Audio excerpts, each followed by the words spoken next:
Okay, start करें। Yes जी sir.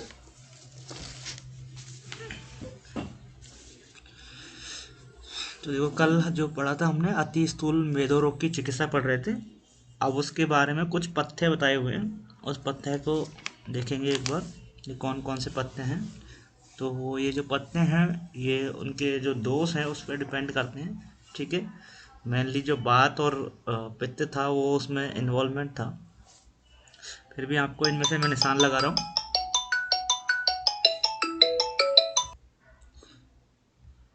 ठीक है, तो ये देखो, मैं जो निशान लगा रहा हूँ उनको आपको विशेष करके ध्यान रखना है। ठीक है, एक तो ये जो फर्स्ट वाला है प्रसातिका, इसको याद रखना है कि फर्स्ट अति स्थूल का अपत्य यही बताया हुआ है। ठीक है, प्रियंगु है, श्यामा है, एक याद रखना आपको यवक और यव।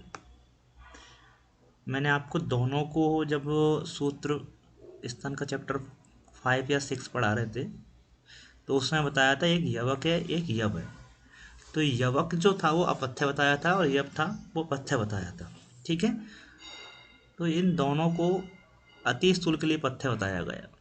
ठीक है, जबकि यवक जो होता है वो अपथ्य माना गया है। ठीक है, सामान्य पुरुष के लिए। तो ये चीज़ ध्यान रखने वाली है, अपत्य और पथ्य दोनों को ही अति स्थूल के लिए पथ्य माना गया है, यवक और यव के लिए।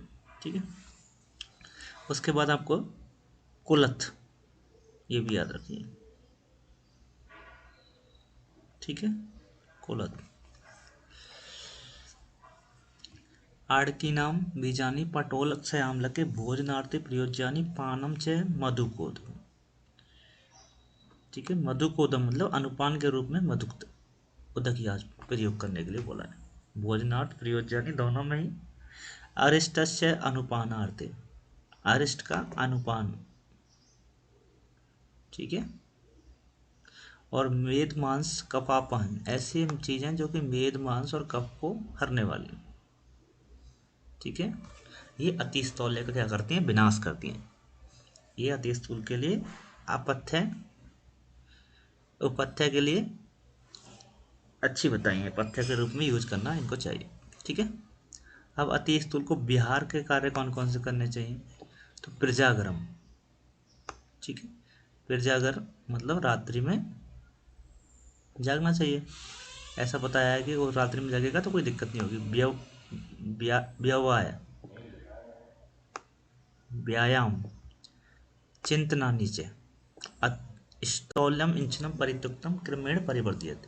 तो जो चिंतन है वो हमने इसके कॉज में बताया था, इसलिए निदान परिवर्तन करेंगे तो अपने आप वो चीज़ हट जाएगी। तो चिंतनानी वहाँ बताया था जिसके कारण में कि अचिंतनानी अव्यायाम। ठीक है, तो अव्यायाम का निदान परिवर्तन करेंगे तो व्यायाम हो जाएगा। ठीक है, तो ये चीज़ आपको याद रखनी है कि इसमें स्पेशली किस पे ध्यान दिया गया है, निदान परिवर्तन चिकित्सा पर भी ध्यान दिया गया। अब देखो अतिकृष्ट कार्य की चिकित्सा। तो कार्य की चिकित्सा में बताया कि स्वपन हर्ष सुख संज्ञा मनसो निवृत्ति सम, कि आपको सुखपूर्वक निद्रा लेनी है। ठीक है, और निद्रा लेने के बाद आपको मनोसो निवृत्ति समय, इम्पोर्टेंट है ये, इसको निशान लगाइए कि जो मन की जो क्रियाएं हैं, आपका जो मन चंचल हो रखा है, इधर उधर की बातों को ग्रहण करने में लगा हुआ है, तो मन को आपको शांत रखना है। ठीक है, मनसो निवृत्ति समय, मन को शांत रखना है। चिंता व्यवहार व्यायाम विराम प्रिय दर्शन। ठीक है, अब जो चिंता है, व्यायाम है, व्यवहार है, इनको आपको कम कर देना, विराम दे देना। ठीक है, और आपको प्रिय दर्शन करना, कोई अच्छी चीज़ों को ही देखने के लिए बोला है। ठीक है, गलत चीज़ों को देखने के लिए मना किया। ठीक, अति रस में जो है आपको और क्या प्रयोग करना है कि नव अन्नानी नवम मदम, नई चीज़ें प्रयोग करनी है। नवम अन्नानी नवम मदम, नव मद देख लो चाहे नव अन्न देख लो, इनके जो रस जो होते हैं विपाक और मधुर, रस और विपाक दोनों मधुर होते हैं। ठीक है, तो मधुर रस इसको चाहिए होता है अतिकृष पुरुष को, इसलिए इन्होंने अतिकृष्टता के लिए इन चीज़ों का वर्णन किया गया। इसके अलावा आपको इम्पोर्टेंट प्रश्न लगाए कि मांस भी इसमें प्रयोग करना चाहिए और दधी भी प्रयोग करने के लिए बोला गया।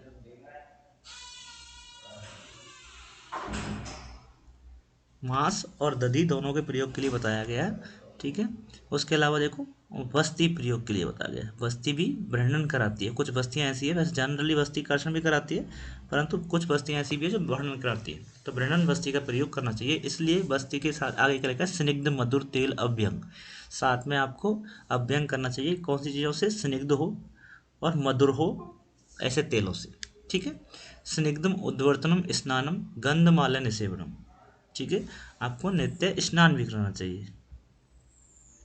जबकि अतिक रस के निदान में हमने देखा था कि आप नित्य स्नान करा रहे हैं तो वो उसका कारण बन जाएगा, ठीक है। नित्य स्नान कराना कारण बनता है अतिक रस का, जबकि स्नान के लिए यहाँ बताया गया। शुक्ल वासो यथा कालम दोषावसेचनम, ठीक है। ये भी इम्पोर्टेंट बात है, थोड़ी सी अलग सा है कि आपको स्वच्छ वस्त्र पहनने चाहिए। और या लास्ट में लिखा है कि यथा कालम दोषावसेचनम, ठीक है। जो समय हो जिस दोष को निकालने का, उस समय उसका संशोधन कराना भी जरूरी है, ठीक है। लास्ट में रसायनानाम वृक्षाणाम योगानाम उपसेवनम, रसायन जो है उनका प्रयोग, वृक्ष योग का प्रयोग, इनका प्रयोग हमें करना चाहिए।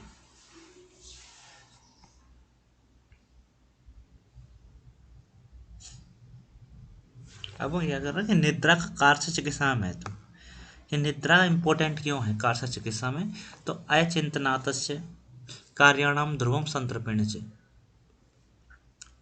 स्वपन प्रसंग से नरो बरहा ये पुस्तिति। तो ये रेफरेंस आपको याद रखना है, ये किसके संदर्भ में आया है, नरो बरहा ये पुस्तिति।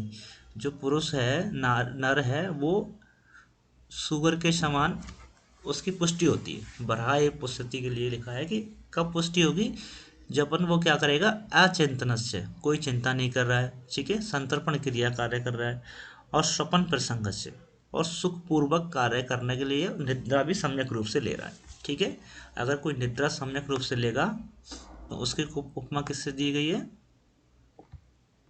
शुगर के शरीर के जैसे, बराए पुष्टि, ठीक है। अगर सुखपूर्वक कोई स्वपन यानी कि निद्रा ले पा रहा है तो वो शुगर के समान अति स्थूल हो जाएगा।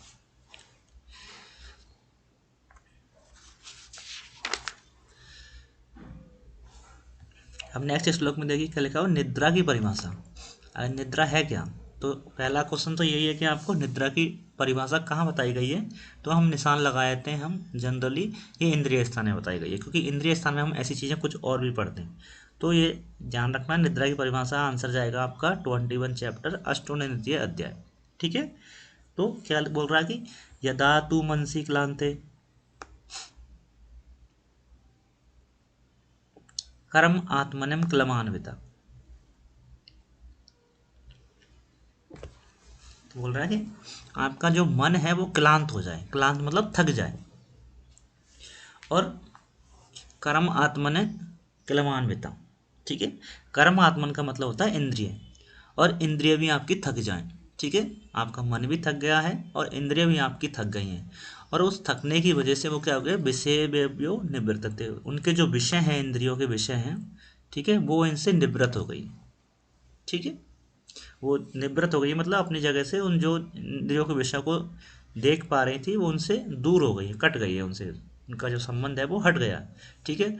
ऐसी जब कंडीशन बनती है तो हमको क्या आता है, स्वप्रति मानव निद्रा की अनुभूति स्टार्ट हो जाती है, ठीक है।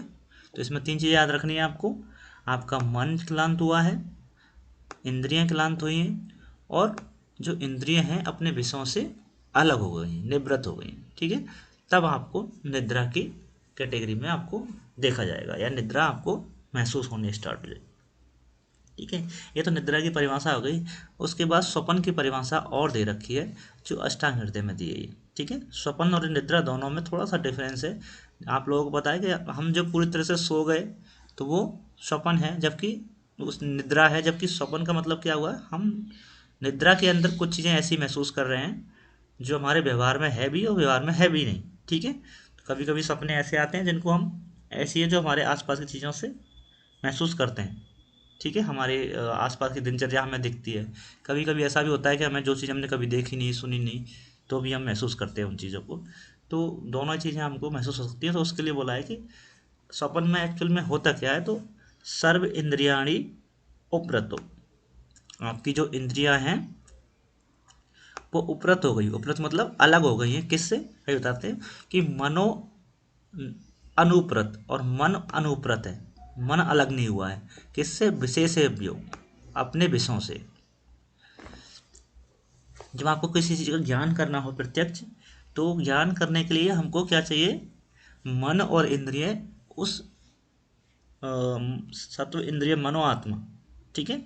तो इंद्रिय मन दोनों चीज़ें हैं, वो सब आपके विषय को प्रत्यक्ष करती है, ठीक है। तो इसमें बोल रहा है कि आपकी इंद्रियां तो अलग हो गई हैं उस विषय से, परंतु मन अलग नहीं हुआ है, ठीक है। तो मन क्या करेगा? उससे संबंध बिठाने की कोशिश करेगा, और उस कंडीशन में आपको निद्रा वाली कंडीशन तो नहीं है, परंतु वो स्वप्न वाली कंडीशन है। क्यों? क्योंकि स्वप्न में तो आपको मन भी क्लांत होना चाहिए, मन भी अलग हो जाना चाहिए था, परंतु मन अलग नहीं हुआ है, केवल इंद्रियां अलग हुई है। तो उस कंडीशन को अपन स्वप्न बोलेंगे,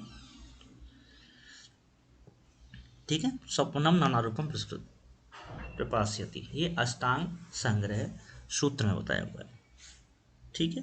इस चीज़ को विशेष करके ध्यान रखना है कि स्वप्न की परिभाषा अष्टांग हृदय की हम पढ़ रहे हैं, ठीक है।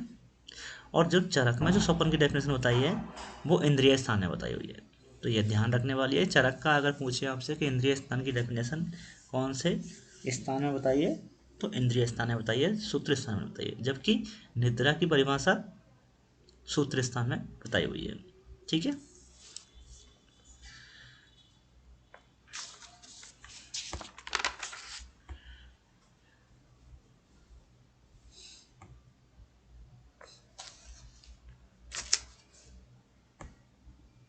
ठीक है। अब बोल रहे हैं कि निद्रा लेने से और निद्रा ना लेने से क्या फायदा होगा, ठीक है, या क्या नुकसान होगा। तो ये बोल रहे हैं कि निद्रा से लाभ और निद्रा से अनिद्रा से हानि, ठीक है। तो निद्रा इतम सुखम दुखम पुष्टि काश्य बला अबलम भ्रष्टा क्लीबता ज्ञान अज्ञानम जीवितम नाचे, ठीक है। बोल रहा है कि निद्रा अगर सपूर्वक लेंगे तो आपको सुख मिलेगा, और सुखपूर्वक नहीं लेंगे तो दुख मिलेगा, ठीक है। सुखपूर्वक लेंगे तो पुष्टि होगी, और सुखपूर्वक नहीं ले रहे तो आपको काश्यता हो जाएगी, ठीक है। सुखपूर्वक लेंगे तो बल हो जाएगा, बल की प्रधानता हो जाएगी शरीर में, और नहीं तो अबल हो जाएगा, बल का क्षय हो जाएगा, ठीक है। सुखपूर्वक लेंगे तो भ्रष्ट हो जाएगा, नहीं तो क्लिप्ता आ जाएगी। और सही सम्यक निद्रा ले रहे हैं तो ज्ञान होगा, नहीं तो अज्ञान की प्राप्ति होगी, ठीक है। और अगर कंटिन्यूस प्रोसेस को लिया जाए सुखपूर्वक निद्रा को, तो जीवित रहेगा, अन्यथा उसकी मृत्यु भी हो सकती है, ठीक है। तो इसमें आपको युगम बना दिया इन्होंने कि एक चीज़ से आपको फायदा हो रहा है, अपोजिट चीज़ से आपको नुकसान हो रहा है, ठीक है। सुखपूर्वक दुखपूर्वक पुष्टि हो जाएगी, काश्य हो जाएगा, बल हो जाएगा, अबल हो जाएगा, भ्रष्टा हो जाएगा, क्लीबता हो जाएगा, ज्ञान अज्ञान जीवितम नाचे,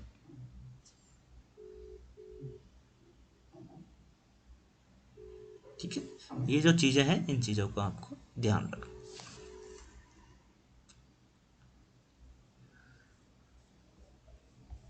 और भी इसके अलावा और भी चीज़ें रखी हैं कि अकाले अति प्रसंगस्य नाश्य निद्रा निषेविता। अकाल में मतलब जो समय निद्रा का नहीं है, उस समय आपको निद्रा नहीं लेनी चाहिए, परंतु आप ले रहे हैं। अकाल में अति प्रसंगस्य नाश्य निद्रा निषेवित, तो सुखायुषु परा कुर्यात काल रात्रि एवं परा, ठीक है। ये बोल रहा है कि अकाल में निद्रा का सेवन नहीं करना चाहिए, अगर आप कर रहे हैं तो वो आपको काल रात्रि की तरह है, ठीक है। वो आपके काल रात्रि की तरह आपका काम करेगी, मृत्यु का कारण बन सकती है, ठीक है। तो ये ध्यान रखना है कि काल रात्रि ये शब्द आया है वो किसके संदर्भ में आया है? असम्यक निद्रा लेने के संदर्भ में आया, ठीक है। और ऐसा ही टर्म आगे आपको मिलेगा सुश्रुत संहिता में सन्निपातज नाड़ी के संदर्भ में, ठीक है। सन्निपातज जब नाड़ी पढ़ेंगे हम, तो उस समय हमको यही टर्म आपको वहाँ लिखा हुआ मिलेगा कि नाड़ी, सन्निपातज नाड़ी को भी काल रात्रि बोला हुआ है, ठीक है। तो ये चीज़ आपको ध्यान देने वाली है। उचित निद्रा से लाभ, अब सही सम्यक रूप से निद्रा आप लेंगे तो उससे क्या फायदा होगा? तो दो कुछ फायदे तो आपको बता दिए ऊपर, उसके अलावा और लिखा है कि शैव युक्ता पुनः युक्ते निद्रा देहम सुखायुषा। ठीक है, सुख देह को सुख देने वाली होती है। कैसे देने वाली होती है? जिस प्रकार से पुरुषम योगिनम सिद्धा सत्या बुद्धि एव आगता, कि जो योगी पुरुष होते हैं, ठीक है, उनको सत्या बुद्धि आ जाती है। ठीक है, जब उनको सिद्धि से युक्त हो जाते हैं, जो योगी पुरुष हैं जब उनको सिद्धि से युक्त हो जाते हैं तो सत्या बुद्धि आ जाती है। उसी प्रकार अगर उचित निद्रा आप लेंगे तो आपको सुखपूर्वक निद्रा से देह की सुख प्राप्ति होगी। ठीक है, तो ये आपको याद रखना है कि किसके संदर्भ में उपमा दी हुई है। ठीक है, तो ये उचित निद्रा से लाभ के संदर्भ में आपको उपमा दी हुई है। अब बता रहे हैं कि दिन में शयन करने के योग्य पुरुष, तो ऐसे कौन कौन से पुरुष हैं आगे हम बताएंगे कि दिन में शयन नहीं करना चाहिए। ठीक है, अभी आज नेक्स्ट श्लोक आएगा तो उसमें बताया जाएगा कि दिन में शयन करना नहीं चाहिए। क्यों नहीं करना चाहिए? तो उससे दोष बढ़ जाते हैं। ठीक है, तो ये उन्होंने इससे पहले बताया कि दिन में शयन नहीं करना चाहिए, और दिन में शयन करने के योग्य अगर करना भी चाहिए तो किन पुरुषों को करना चाहिए वो हम मेंशन कर रहे हैं। ठीक है, तो देखो, जब हम रात्रि जागरण करते हैं तो हमारा हमेशा बात बढ़ता है। ठीक है, रात्रि जागरण करने से हमेशा बात बढ़ता है। तो अगर रात्रि जागरण से बात बढ़ रहा है तो दिन में शयन करने से क्या हो जाएगा? उल्टा हो जाएगा।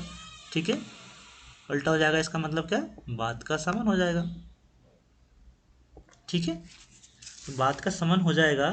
तो जनरली हम ऐसा मानते हैं कि अगर आप दिन में शयन करने से, ठीक है, दिन में शयन करने से अगर बात का समन हो रहा है तो दिन में शयन करने से कौन से दोष बढ़ जाएंगे? तो आपका कफ और पित्त बढ़ जाएगा। क्लियर बात है? ठीक है, समझ आ रहा है? जी सर। ठीक है, अगर दिन में शयन करने से बात का समन हो रहा है तो कफ पित्त बढ़ जाएंगे। तो अल्टीमेट दिन में हम शयन उन्हीं लोगों को कराएंगे जिनमें हमको बात का समन कराना होगा, क्योंकि कफ पित्त तो बढ़ा रहा है। ठीक है, तो पहली बात, जिनमें हमें ऐसा लग रहा है कि बात बढ़ चुका है तो बात को समन कराने के लिए दिन में प्रयोग शयन के लिए बोलेंगे उसको। दूसरी बात, ऐसे रोग जिनका वेग बार बार में आता है, ठीक है, जैसे कास है, बार बार खांसी आती है, तो ऐसे लोगों को आराम देने के लिए हम उन्हें सुला देते हैं। वो सो जाएगा तो वो खांसी आएगी नहीं उसको। तो ऐसे रोग जिनको बार बार वेग आ रहे हैं, ठीक है, उस रोग के, तो ऐसे कंडीशन में भी हम उसको सुलाने के लिए बोल देंगे। ठीक है, अब देखिए आगे इसमें एग्जाम्पल में।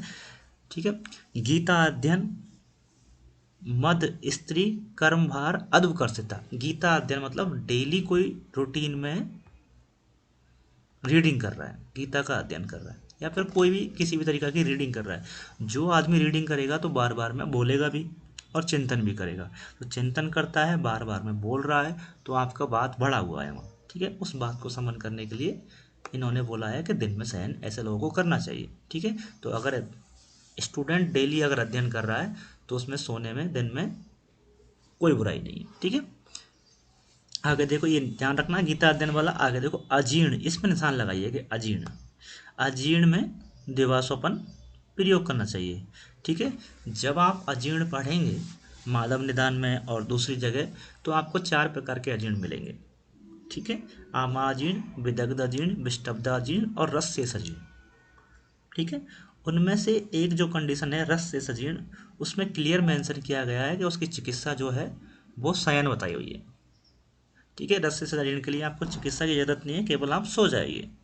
ठीक है, तो हो सकता है ये अजीर्ण जो बताया है दिन में शयन वो रस से शरीर के लिए बताया हुआ हो।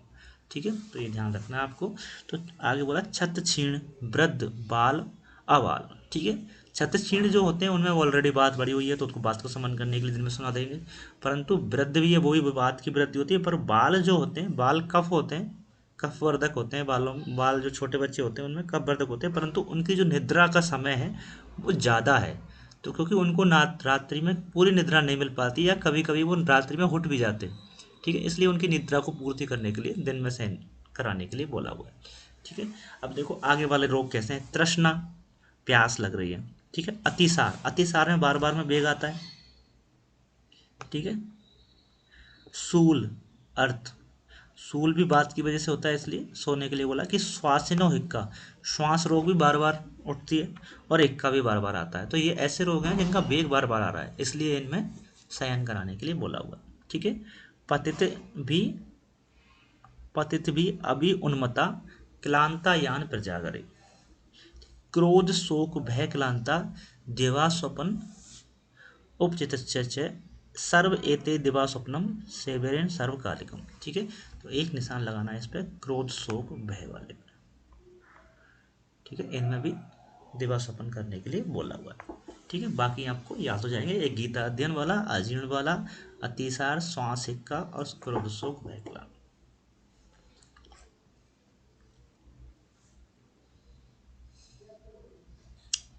अब देखो, योग रत्नाकर का श्लोक है ये। ठीक है। हमने एक चीज पढ़ी थी आपको कि अजीर्ण में हम दिवास्वपन के लिए इंडिकेशन बोला है। जैसे मैंने अभी बताया था आपको कि अजीर्ण में दिवास्वपन के लिए इंडिकेशन बोला है, परंतु दिवास्वपन से कफ की वृद्धि भी होती है, मैंने ये भी बताया आपको। ठीक है। ये बताया अभी, देखो कफ की वृद्धि हो रही है, पित्त की वृद्धि हो रही है, तो दिवास्वपन से कफ की भी वृद्धि हो रही है। ठीक है। उसका जो एक्सप्लेनेशन दिया है इन्होंने, तो उसका देखो क्या लिखा हुआ है कि अगर मान लो जो दिवास्वपन हम कर रहे हैं, तो दिवास्वपन से क्या होगा, कफ की वृद्धि होगी तो अग्नि मंद भी होनी चाहिए। ठीक है। ऐसा ये मानते हैं, परंतु ये बोल रहा है कि दिवास्वपन से धातुओं की साम्यावस्था आती है। ठीक है। दिवास्वपन से धातुओं की साम्यावस्था, ये आगे वाले श्लोक में आ जाएगा। ठीक है। धातुओं की समता होती है, और जिससे सभी जो दोष हैं वो अपने अपने स्थान में चले जाते हैं। ठीक है। अगर दोष अपने अपने स्थान में चले जाएंगे, इसका मतलब क्या है, अगर कफ और पित्त की वृद्धि हो भी रही है दिवास्वपन करने से, तो वो अपने स्थान में ही हो रही है, दूसरी जगह नहीं हो रही। क्लियर बात, समझ आया बात आपको, कि अगर वात और पित्त बढ़ भी रहे हैं तो वो अपने स्थान में है बढ़ रहे हैं, दूसरी जगह नहीं बढ़ रहे हैं। और जो चीज़ अपने स्थान में बढ़ती है वो इतना हानिकारक नहीं हो सकती। ठीक है। वो वहाँ से अपने स्थान से जब चली जाती है दूसरी जगह चली जाती है तो ज़्यादा हार्मफुल होती है। तो देखो ये क्या लिखा है कि दिवास्वपन से धातु में समता होती है, जिससे दोष अपने स्थान से चले जाते हैं, और ऐसी दशा में दोषों में अनाक्रांत जाठर अग्नि का पाचन कर देती है। ठीक है। और जठराग्नि का पाचन, अग्नि का पाचन करते, यदि कफ की वृद्धि होती भी है तो अपने स्थान से उसका अग्नि पर प्रभाव नहीं पड़ता। ये बोल रहा है कि अगर कफ की वृद्धि होगी तो कफ का जो स्थान है वहाँ कफ बढ़ रहा है। ठीक है। इसलिए पित्त के पर इसका प्रभाव पड़ नहीं पड़ेगा और अग्नि मंद नहीं पड़ती। ठीक है। अग्नि पर प्रभाव नहीं पड़ता, इसलिए दिवास्वपन के लिए अजीर्ण इंडिकेटेड कर सकते हैं। ठीक है। तो पहला एक्सप्लेनेशन मैंने आपको बता दिया, हो सकता है वो रस्से से अजीर्ण हो। दूसरा एक्सप्लेनेशन इन्होंने खुद ने बताया है। अगर आपको क्वेश्चन आए कि अजीर्ण में दिवास्वपन प्रयोग कराते हैं, ठीक है, पहली बात, और उसका एक्सप्लेनेशन क्या होगा, क्योंकि दिवास्वपन करने से कफ की वृद्धि होती है, परंतु वो कफ की वृद्धि उसके नेचुरल जो प्लेस बताया हुआ है कफ का, वहाँ वृद्धि होती है, इस वजह से वो अग्नि को मांद नहीं कर सकता। इसलिए दिवास्वपन में अजीर्ण में दिवास्वपन इंडिकेटेड कर सकते हैं। ठीक है। ये आपको ध्यान रखना है। तो योग रत्नाकर में भी सदव्रत के संदर्भ में जब आया कि वहाँ दिवास्वपन करना चाहिए कि नहीं करना चाहिए, तो ये लिखा है कि उचित ही दिवास्वप्नो नित्यम येषाम शरीरणाम। ठीक है। बात आद्य प्रकोपयंती, तीनों दोषों को प्रकोपित करने वाला होता है। तेसाम स्वयं दिवा, और दिन में अगर आप स्वपन कर रहे हैं तो वो बात आद्य मतलब त्रिदोष प्रकोपक माना जाएगा। ठीक है। जैसे चरक में मैंने अभी बताया था आपको, बात पित्त को बढ़ाने वाला होता है, परंतु योग रत्नाकर में तीनों दोषों को बढ़ाने वाला माना है। ठीक है। दिवास्वपन को। आगे देखो, निद्रा से लाभ, कि निद्रा से लाभ धातु साम्यम, धातु साम्य अवस्था में आते हैं जो अभी मैं बात कर रहे थे हम। ठीक है। धातु साम्यम ये शाम बलम च उपजायते, और बल आपका बढ़ जाएगा। श्लेष्मा पुष्णाति, श्लेष्मा पुष्ण हो जाएगा, और चय अंगानी, श्लेष्मा से अंग पुष्ण हो जाएंगे। ठीक है। स्थैर्य भवती चायो से, स्थैर्य भवती च आयु से, और आयु देने वाला होगा। ठीक है। आयु स्थिर हो जाएगी उसकी। नेक्स्ट श्लोक, ग्रीष्म ऋतु में शयन। अगर आप ग्रीष्म ऋतु में दिवासपन कर रहे हैं तो कोई दिक्कत वाली बात नहीं है। वो क्यों नहीं है, देखो ग्रीष्म में आदाने रुक्षणम, ग्रीष्म की जो ऋतु है वो आदान काल की ऋतु है, और उस समय हमारे शरीर में रुक्षता बढ़ी हुई होती है। ठीक है, वर्धमाने च मारुते। ठीक है, और रुक्षता की वजह से बात की वृद्धि हो रखी होती है। ठीक है, अगर रुक्ष बढ़ेगा तो बात बढ़ेगा ही बढ़ेगा। तो आधान काल की वजह से रुक्षता बढ़ जाती है। उस रुक्षता को कम करने के लिए आपको क्या करना चाहिए,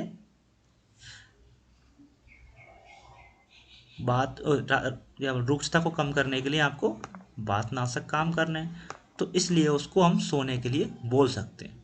ठीक है, क्योंकि सोने से क्या होगा, बात का समन होगा। दिन में सोने से, दिवासपन करने से, ठीक है, रात का समन होगा। पहला कारण यह है कि ग्रीष्म ऋतु में सोना क्यों चाहिए, तो पहला कारण यह है कि आधान ऋतु में रुक्षता बढ़ गई है। उस रुक्षता की वजह से बात बढ़ा हुआ है, उस बात को कम करने के लिए दिवासपन इंडिकेटेड है। दूसरा क्या बोल रहा है कि रात्रिनाम च अति संक्षेपो दिवास्वप्नम प्रशस्यते, क्योंकि ग्रीष्म ऋतु में जो रात्रि है वो छोटी होती है।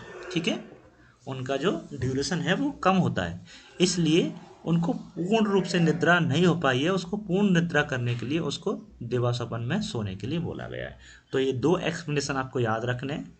ग्रीष्म ऋतु में शयन क्यों कराना चाहिए, पहला कारण आधान काल की वजह से रुक्षता बढ़ गई है, उसकी वजह से बात बढ़ा हुआ है। उस बात को समन करने के लिए अगर दिवास्वप्न इंडिकेट करेंगे तो कोई दिक्कत नहीं। ठीक है, और दूसरी बात, रात्रि छोटी होती है ग्रीष्म ऋतु की, और उसको कंपनसेट करने वाली निद्रा जब सम्यक रूप से नहीं हो पाई है उसकी, उसको कंपनसेट करने के लिए हम, ठीक है, दिवास्वप्न को निर्देशित कर सकते हैं।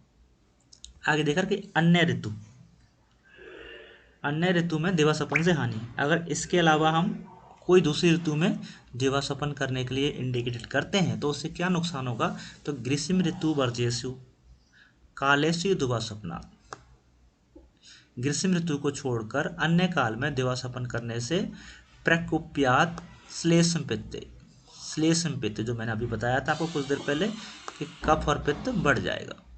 ठीक है, दिवास्वप्न करने से दिवास्वप्न प्रस्ताव ना नश्यते ना सस्यते दिवास्वप्नम। इस ऋतु में मतलब ग्रीष्म ऋतु के अलावा अन्य ऋतु में आपको दिवास्वप्न नहीं करना चाहिए। अगर करते हैं तो कौन से दोष बढ़ जाएंगे, श्लेष्म और पित्त बढ़ जाएंगे। तो ये दोषों को आपको याद रखना। ठीक है, अगर चरक के अनुसार पूछे तो श्लेष्म पित्त, योग रत्नाकर के अनुसार पूछे त्रिदोषज, सुश्रुत के अकॉर्डिंग पूछे तो वो भी त्रिदोषज दोष आएंगे। ठीक है, ये आपको ध्यान रखना है। एक बार मैं दोबारा से आपको रिवाइज करा देता हूँ। ठीक है,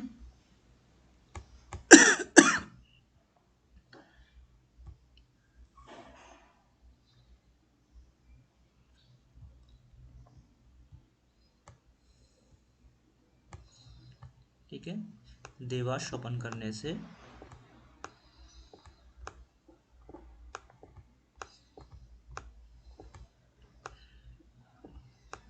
चरक के अकॉर्डिंग, सुश्रुत के अकॉर्डिंग और योग रत्न,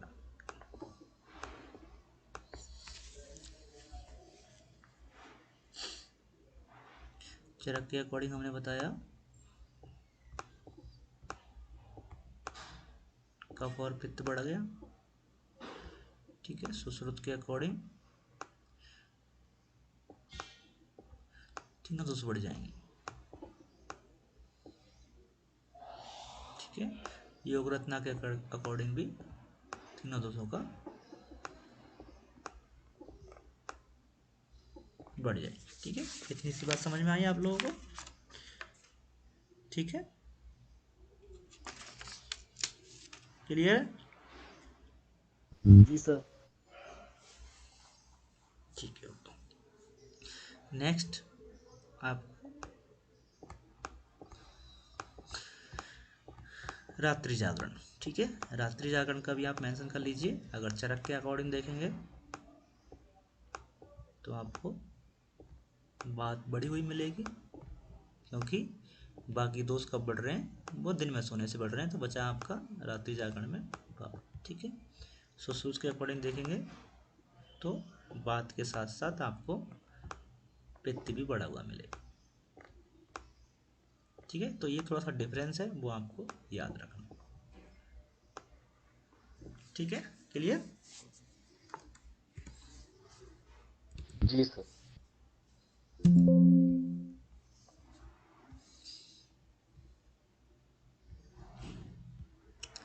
उसके साथ देखिए लास्ट का लिखा है कि मेदस्विनो स्ने नित्या श्लेष्म रोगिणाम दूषी विसार्थ दिवानास शरीरन कदाचने।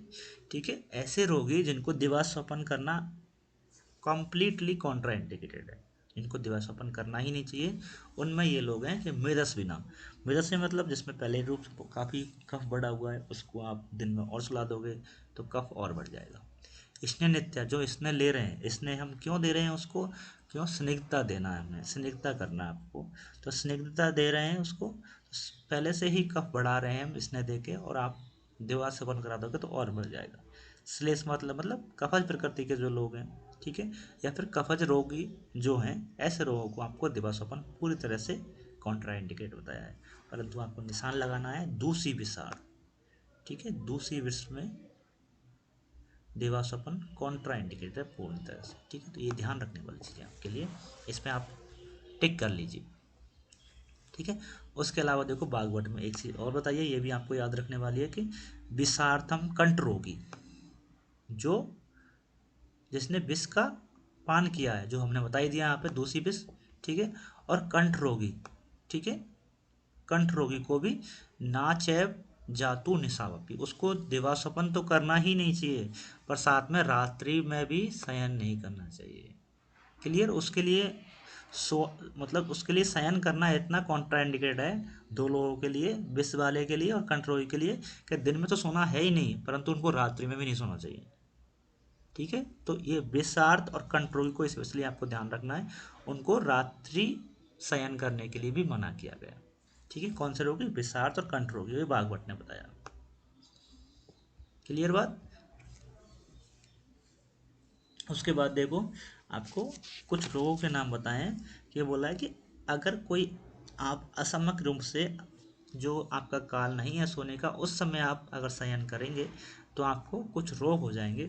तो वो रोग कौन कौन से, तो आपको ध्यान रखना है कि एक ये लाइन याद रखनी है, हलीमक सिरशूलम स्तैमत्यम गुरुगात्रता, ये रोग हो जाएंगे। ठीक है, ठीक है, अंग मर्दो अग्निनाश, बस इतना याद रखेंगे चलेगा काम।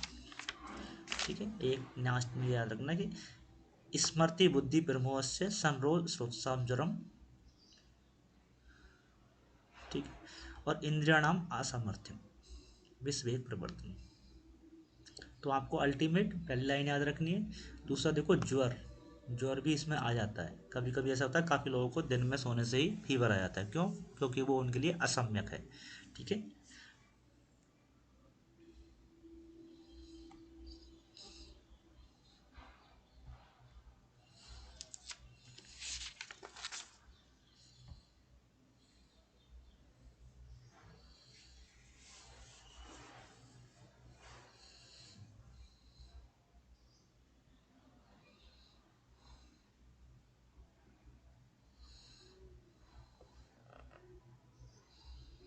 देखो ये देखो एक सारंगधर का श्लोक भी यहाँ पे दे रखा है, इसको भी यहाँ पे एक बार देखना, सारंग संहिता में क्या है कि रात्रि में अपनी जागृतम, अगर रात्रि में आप जाग रहे हैं तो आपको वात और पित्त निमित्त, जो कि सुश्रुत ने बताया है, वही सैम दोष प्रकोपित हो जाएंगे। क्लियर सी बात। अब देखो जागरण एवं निद्रा के गुण, तो रात्रो जागरण रुक्षम, अगर रात्रि जागरण करेंगे तो क्या होगा, बात पड़ेगा, और बात बढ़ेगी तो शरीर में क्या होगा, रुक्षता बढ़ेगी। क्लियर है। ठीक है, और अगर आप सिंगदम प्रेस स्वप्नम दिवा, अगर दिन में शयन करेंगे तो क्या बढ़ेगा, कफ बढ़ेगा, कफ बढ़ेगा तो मतलब शरीर में स्निग्धता बढ़ेगी।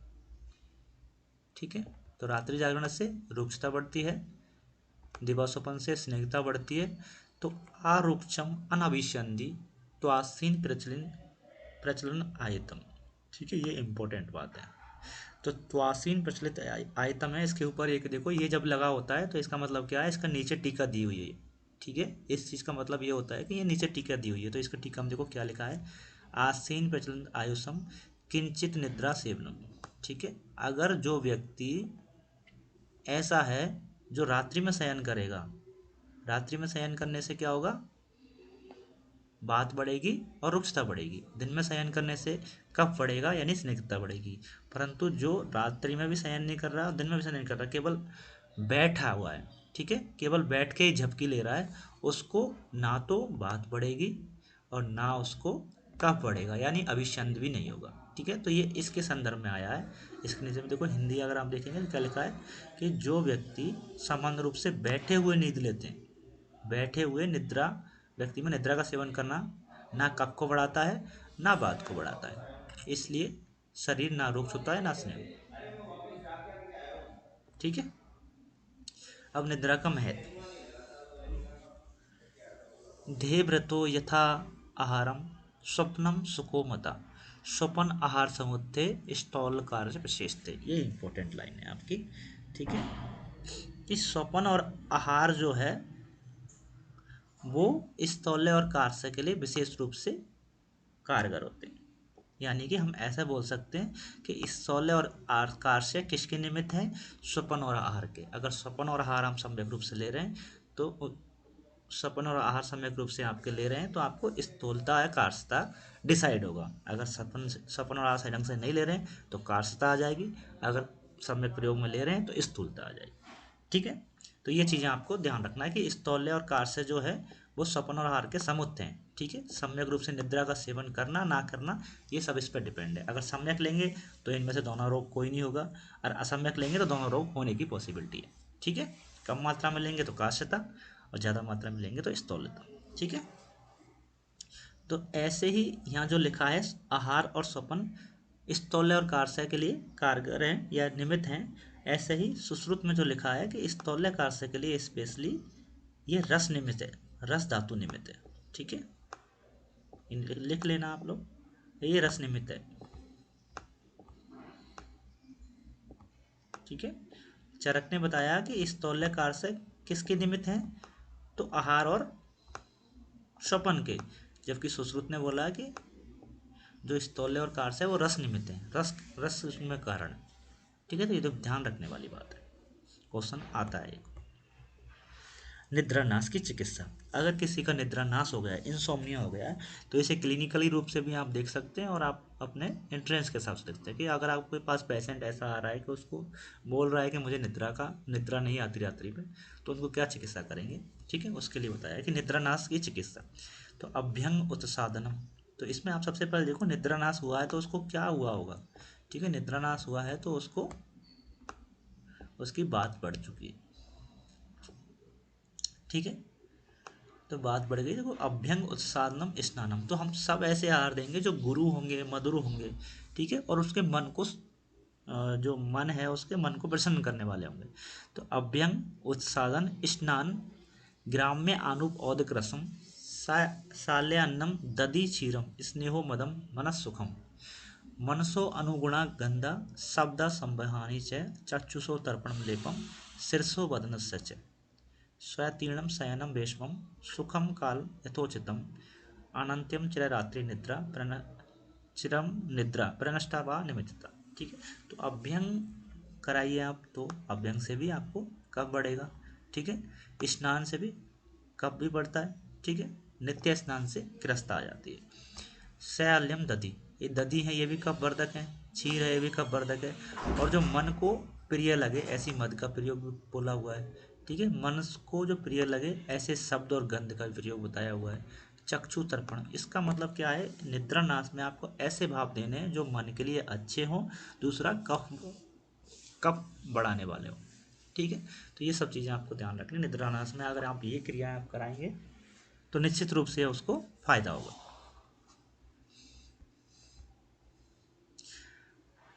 और आपके अति निद्रा की चिकित्सा। ठीक है, अति निद्रा अगर हो गई है इसका मतलब क्या है? उसके ऑलरेडी कफ बढ़ा हुआ है। ठीक है, अब उस कफ को कम करना है आपको, तो देखो क्या लिखा है, कायस्य शिरस्य विरेकम छर्दनम भयम। ठीक है, काय शिरस्य मतलब स्लो विरेचन के लिए बोला है। ठीक है, और छर्दनम मतलब विरेचन और बमन दोनों। ठीक है, तो आपको इसमें स्लो विरेचन कराने के लिए, बमन के लिए, ठीक है, और विरेचन के लिए तीनों क्रियाएं मतलब संशोधन कराने के लिए आपको उसको बोला है। दूसरा भय, भय से क्या होगा? डराएंगे तो वो डरा हुआ होगा तो बात बढ़ जाती है, और बात की वजह से ठीक है, जो कफ है उसका शमन हो जाए। क्रोधम तथा धूम व्यायाम रक्त मोक्षण, तो इम्पोर्टेंट है, पहली लाइन आपने लगाई ली थी, ठीक है। तो वैसे भी इम्पोर्टेंट है क्रोध, ठीक है, ये निशान लगाना और एक रक्त मोक्षण करा सकते हैं। तो अति निद्रा की चिकित्सा में रक्त मोक्षण कराना चाहिए, ठीक है। अगर किसी को अति निद्रा आ रही है तो क्लियर सी बात बोल दो उसको, भाई आप ऐसा करो, ब्लड डोनेट कर दो, ठीक है। तो वो भी एक रक्त मोक्षण का ही प्रकार हो गया आज के समय में। तो हो सकता है उसको अति निद्रा की जो प्रॉब्लम है, ज़्यादा निद्रा की जो प्रॉब्लम आ रही है, उसमें आराम मिल जाएगा, ठीक है। उपवास हो अशुखा संज्ञा सत्व उदारम तम हो जाए, इस निशान लगाइए कि ऐसे पुरुष जिसको अति निद्रा है उसके सत्व को क्या करना है, आपको सत्व को बढ़ाना है, ठीक है, और तम को समन करना है। क्योंकि निद्रा जो आती है वो हमेशा तम की गुण की वजह से आती है, सत्व की वजह से निद्रा हमेशा नहीं आती, ठीक है। सत्व की वजह से निद्रा कम होती है, जिस सत्व प्रदान होते हैं उनको सम्यक रूप से निद्रा आएगी, असम्यक रूप से ज़्यादा मात्रा में निद्रा या कम मात्रा में निद्रा नहीं आएगी। जबकि तम जो गुण है वो निद्रा को बढ़ाने वाला है, इसलिए तम को जय करना चाहिए, समन करना चाहिए और सत्व को बढ़ाना चाहिए, ठीक है। निद्रा प्रसंग अहितम बारयंती समुचित, ठीक है। तो ये सब चीज़ें जो बताई है मैंने आपको, जो टिक लगवाया है, उन चीज़ों को आपको ध्यान रखना है अति निद्रा की चिकित्सा। अब निद्रा के नाश के कारण, तो निद्रा के जो कुछ नाश के कारण हैं उनको भी आपको ध्यान रखना है। कार्य, अगर आप नित्य नित्य रूप से किसी कार्य में व्यस्त हैं तो आपको निद्रा नहीं आएगी। काल, ठीक है, आपका जो समय था सोने का उस समय में आप सोए नहीं तो भी आपको निद्रा नहीं आएगी, ठीक है। अगर आपको कोई रोग है, जैसे मान लो एक तरीका का आपको दर्द ही हो रहा है, ठीक है, तो भी आपको दर्द की वजह से भी निद्रा नहीं आती। प्रकृति, अगर उसकी प्रकृति ही ऐसी है जो कि वासज है तो भी निद्रा नहीं आती। और वायु रेप से अगर बात बढ़ जाएगी तो भी निद्रा नहीं आएगी। तो ये निद्रानाश के कारण बताए हैं। तो जब आप निद्रानाश की चिकित्सा कर रहे हैं तो ऊपर जो चीज़ें बताई हैं उनके साथ साथ आप इनकी भी चिकित्सा करें, ठीक है। आप उसके कार्य को देखें, उसको बोले कि आप बहुत ज़्यादा जब आप सोने जा रहे हैं तो आप अपने कार्य से दूर हो जाइए, ठीक है। आपका जो समय बताया है निद्रा का उस समय में ही आप निद्रा लीजिए, ठीक है। अगर कोई आपको लग रहा है इसको कोई पहले वो डिजीज है, उस डिजीज को ट्रीट कीजिए, उसके बाद निद्रानाश अपने आप आ जाएगा, निद्रा का नाश अपने आप हो जाएगा, ठीक है। वो निद्रा अपने आप आ जाएगी। प्रकृति है, अगर आपको लग रहा है कि उसकी प्रकृति बातल है तो उस बातल प्रकृति के अकॉर्डिंग उसकी चिकित्सा करेंगे, अगर बात बढ़ी हुई है तो भी उसकी चिकित्सा करेंगे तो निद्रा नाश ठीक हो जाए। अब देखो निद्रा के भेद, तो निद्रा के भेद यहाँ जो बताए हैं वो आपको दिख ही रहे हैं, 6 प्रकार बताए हुए हैं। तो कौन कौन से वो ध्यान रखना आता है क्वेश्चन। तमोभवा, श्लेष्म समुद्भवा दूसरा टाइप, मन शरीर संभवा तीसरा टाइप, ठीक है। आगंतुकी, व्याधि अनुवर्तनी और रात्रि स्वभावजा, ये 6 प्रकार की आपको निद्राएं बताई हुई हैं। तो 6 प्रकार की निद्रा बताई हुई हैं चरक के अकॉर्डिंग, ये आपको याद रखनी है, ठीक है। आगे लाइन में देखो क्या लिखा है, रात्रि स्वभाव प्रभा मता या ताम भूत्र धात्री प्रबंधती तज गया। तो रात्रि स्वभाव वाली प्रभा, रात्रि स्वभावजा वाली जो टाइप की जो आपकी निद्रा है उसको उन्होंने दूसरा नाम भी दिया है, उसको बोलते हैं अपन भूत धात्री। तो ये ध्यान रखना है कि क्वेश्चन आता है कि भूत धात्री निद्रा कौन सी है, तो रात्रि स्वभाव वाली, ठीक है। आगे देखो क्या लिखा है, तमोभवा आहुरस्य मूलम, ठीक है। जो तमोभवा मतलब पहली वाली जो है उसको आहुरस्य मूलम, ठीक है। आहुरस्य मतलब क्या है, पाप, पाप का कारण बताया हुआ है, ठीक है। जो तम से जो निद्रा उत्पन्न हो रही है वो एक पाप का कारण बताई हुई है। तो ये 2 चीज़ों को भी आप याद रखना है। इसके साथ साथ क्या 6 प्रकार की निद्रा होती है, इसमें से रात्रि स्वभाव वाली को भूतदात्री बोला है, ठीक है। और तम स्वभाव वाली को किसका कारण माना है, पाप का कारण माना या दुख का कारण माना। तो ये चीज़ आपको याद रखनी है, ठीक है, बहुत इंपॉर्टेंट चीज़ है, ठीक है। अगर आप देखो नीचे देखोगे तो आगंतुकी, आगंतुक भी हमने पढ़ी, आगंतुकी अरिष्टभूता, तो अरिष्टभूता किसका पर्याय है, आगंतुकी निद्रा का पर्याय, ठीक है।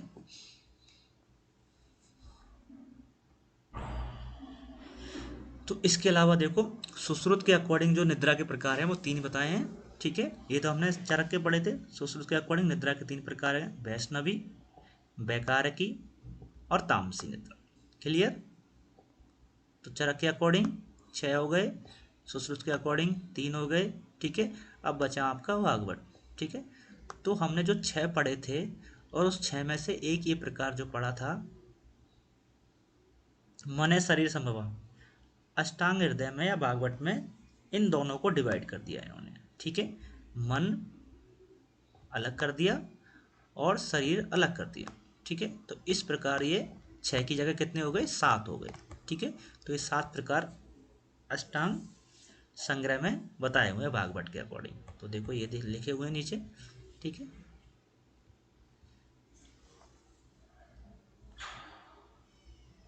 पहला काल स्वभावज। ठीक है, दूसरा हमने पढ़ा था, देखो तमोभव। ठीक है, भयज। ठीक है, पापात्मिका, शारीरिक, व्याधि निमित्त। ठीक है, तो हम जो पढ़ रहे थे, सबसे पहले हमने पढ़ा था चरक में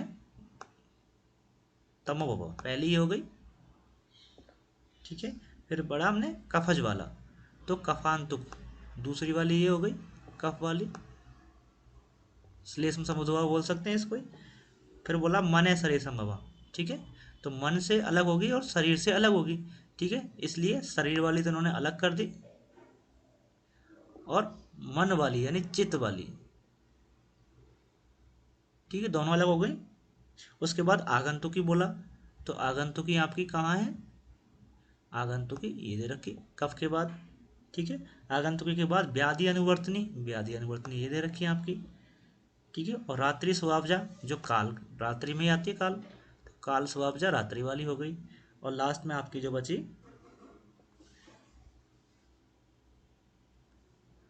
कोई बची बस यही है। ठीक है, इस तरह से आपकी ये 7 हो जाएंगी। ठीक है, पहली, दूसरी, तीसरी, चौथी और आपकी 5वीं, 6वीं और 7वीं। ठीक है, इस तरह से आपके 6 प्रकार हो जाएंगे। ठीक है, तो आपको ध्यान रखना है, चरक के अकॉर्डिंग पूछे तो 6 प्रकार की निद्रा है, सुश्रुत के अकॉर्डिंग पूछे तो आपके 3 प्रकार की निद्राएं हैं, और अष्टांग हृदय में पूछे, ठीक है, तो आपको 7 प्रकार की निद्रा बतानी है। इस तरह से आपका अध्याय नंबर 22 और 21 समाप्त हुआ। ठीक है, नेक्स्ट जो अध्याय है वो हम कल चालू करेंगे। ठीक है।